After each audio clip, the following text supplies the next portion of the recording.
Hi, my name is Garrett. I'm the author of the sci-fi fantasy book series 5028, and I am an author with ADHD, severe ADHD, if my doctors are to be believed.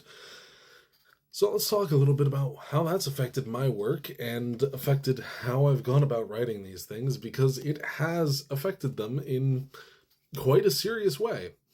The biggest thing that I've noticed is that I have to be in a very specific mindset, in this very specific place, to be able to write.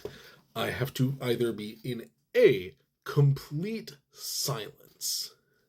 Like, it has to be completely silent as I write. And it's like, those are very specific moments when I have to be in complete silence. Those are like I am overwhelmed with noise, I have to be in silence. Or I have to be in a cacophony of noise. I have to have the background audio. I have to have the music that is just right for the situation. It has to lock me in. And on top of that, if I am not quite tired enough or not quite awake enough, I can't do it.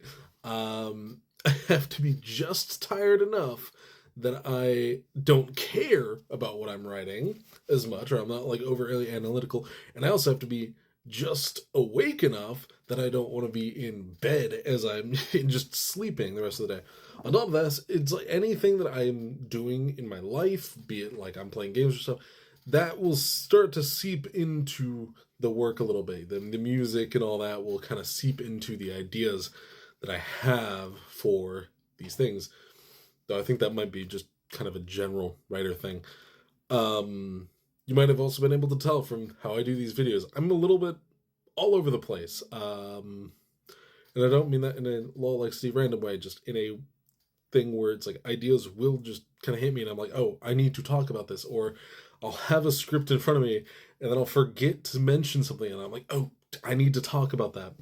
And the same goes for when I'm writing these books, where I have to be like, oh, that's a thing I forgot about. I need to go back and redo that because this is a thing that needs to be talked about here. And it's very sporadic. The outlines are one of the only things that really keeps me on track. Without those, it's a bit of a mess. So that's kind of been my experience with ADHD. From other authors, I'd love to see if you have ADHD or even just artists in any way. I'd love to hear your stories as well.